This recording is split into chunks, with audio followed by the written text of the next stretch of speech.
हा YouTube family, कशा आहात तुम्ही? मजेतच असणार.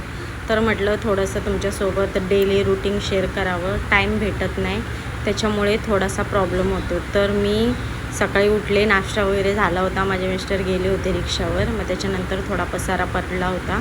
म्हटलं थोडंसं आवरून घ्यावं. फटाफट भांडे घासून घेतले. बघू शकता तुम्ही किती पसारा पडलेला आहे. भांडे पण खूप सारे होते, पहिले घासले होते. मग परत भांडे, आम्ही नाश्ता केला तर परत भांडे पडले, परत भांडे घासले. हे बघा भांड्याची सुरुवात, तर बघा तुम्ही किती मोठे भांडे आहेत. तर असंच मी व्हिडिओ वगैरे आता नवीन बनवायला लागले. तर माझे मिस्टर बोलतात, तुला कोण काही बोललं आहे का, तू असे व्हिडिओ का बनवते?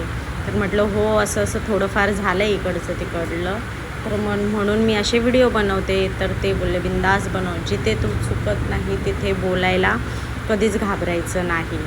तर मी आहे तुझ्या पाठीशी, बिंदास बोल. तुला जे कोणी काही म्हणलं असेल त्यांना तू रोखठोक जवाब दे. जरी त्यांना तुझ्या तोंडावर बोलण्याची हिंमत नसेल, ह्या व्हिडिओच्या माध्यमातून ते तुला बघतीलच आणि ऐकतीलच. म्हणून तू काही काळजी करू नको. तुला जसे हवेत तसे व्हिडिओ बनव, मी आहे. मग काय, मला तर एकदम भारीच वाटलं असं म्हटल्यावर. म्हटलं चला, नवरा पाठीशी असल्यावर बाकीचे कुत्रे कितीही भुकले तरी काही फरक पडत नाही. आणि भुकणाऱ्या कुत्र्यांना कधी पण ऑलवेज मी रेडी आहे, त्यांना चप्पल फेकून मारायला आणि हाड करायला.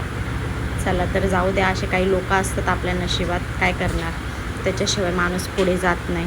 आणि पुढे चाललं ना, त्या माणसांना माहिती यांना कसं मागे वळायचं, यांचे पाय कसे खेचायचे, असे लोक खूप असतात. म्हणून काही एवढं टेन्शन घ्यायचं नाही.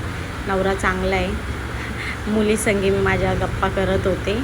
मम्मी असं झालं, मम्मी तसं झालं, हे ते हसून खेळून मस्त आमचा दिवस एकदम छान जातो. मला काही कुणाची गरजच भासत नाही, कारण आम्ही दोघे आणि आमचे 2 मुलं, असं आमच्या याच्या परिवार खूप छान आहे. पण काही लोकांना चांगला दिसत नाही तो. ठीक आहे, जाऊ द्या, ज्याची त्याची इच्छा असते. आणि जळणारे तर खूपच असतात.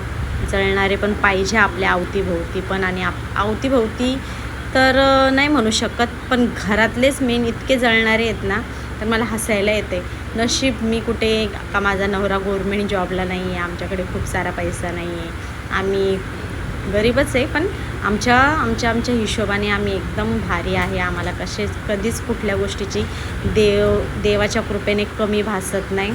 आणि आम्ही कधीच उपाशी राहत नाही. आणि जरी काही नसलं तरी आम्ही खूप खुश राहतो. तुम्ही बघूच शकता, आमचं काही एवढं हे नाही, पण मी खूप खुश आहे. माझा नवरा रिक्षा ड्रायव्हर आहे, तरी मी त्या रिक्षा असताना पण आम्हाला असं वाटतं ते आमची खूप मोठी अशी कार आहे. कार असणारे लोक पण एवढे खुश नाही, तेवढे आम्ही खुश आहे. चला तर बाय बाय, आणि भेटू.